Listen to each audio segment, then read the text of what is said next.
खुलुमबाय दिनै 18 डिसेम्बर 2023 समबार उत्तर प्रदेशनि कानपुरनि सिङाव थानाय बित्तराव साथाम सिखावनि हानजाया मास्क गाननानै पिस्तल लानानै गंसे नखरनिफ्राय माखासे गोनांथि मुवा बेसादखौ खावदों लोगोसे सना आरो 6,000 रांबो खावदों आरो बे जाथायाव गुबुन सानै सुबुङा सिखावफोरजों नांलाय खमलाय जानायाव गोब्राब जोखोम जादों। जोखोम जानायफोरनि मुङा जाबाय नेहा सिंह 35 बोसोर बैसोनि आरो उत्कर्ष सिंह तमार 18 बोसोर बैसोनि। क'क्राझार नोगोरनि बाथौ थानसालिखौ फैगौ 20 डिसेम्बर खालि आसामनि चिफ मिनिस्टार हिमन्त बिश्व शर्माया बेखेवगोन आरो बे हाबाफारियाव बेखेवनाय हाबाफारियाव बिटिआरनि सिएम आरो बिटिआरनि गोबां दैदेनगिरिफोरा बाहागो लागोन।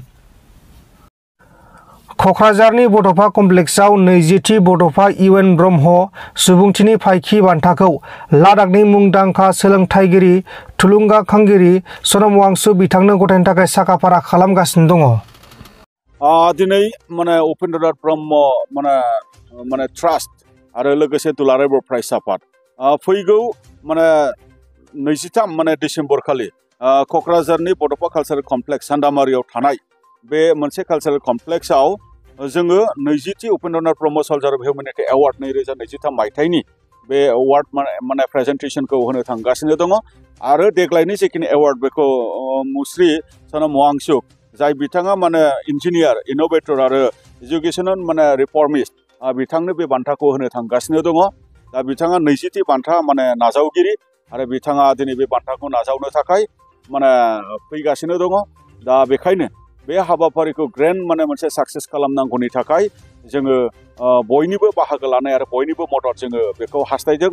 मानो होनोबा बे हाबाफारिनि गेजेरजों जे बड'फा उपेन्द्रनाथ ब्रह्मनि सान्थौ आरो सानस्रि बर' हारिखौ लानानै बर' हारिखौ गेरेमसा खालामनांगौनि थाखाय जे सिन्था आरो नोजोर बेखौ जोङो मुलुगनाङै माने मिथिहोनांगौनि थाखाय बियो जोंनि मोनसे गिदिरथार हाबाफारि आरो दिनै माने बे एवार्डखौ जिथु माने गोग्लैसोनाय माखासे माने मानसि बा गोग्लैसोनाय माखासे हारि बा रांखान्थि गोग्लैसोनाय बै माने बिथिंफोरखौ माने बोखांनांगौनि थाखाय जिहेतु खामानि मावग्रा मानसिफोरनो बे बान्थाखौ होनाय जायो आरो बिनि गेजेराव देग्लायनि बान्था मोनगिरियाबो बेबायदि खामानि मावग्रा सासे राफोद आरो बयजोंबो मिथिजानाय दा बेबायदि मानसिखौ जोङो दिनै गाहाय माने बान्था मोनगिरि हिसाबै जोङो माने दिनै माने नाजावगिरि हिसाबै मोननाया जोंनि थाखाय खोब माने मोजां आरो बे हाबाफारियाव गाहाय आलासि हिसाबै श्रीजुत प्रशान्त ज्योति बरुवा जाय बिथाङा एग्जिकिउटिभ एडिटर दा आसाम ट्रिबुन बिथांखौ माने गाहाय आलासि हिसाबै माने लानाय जादों।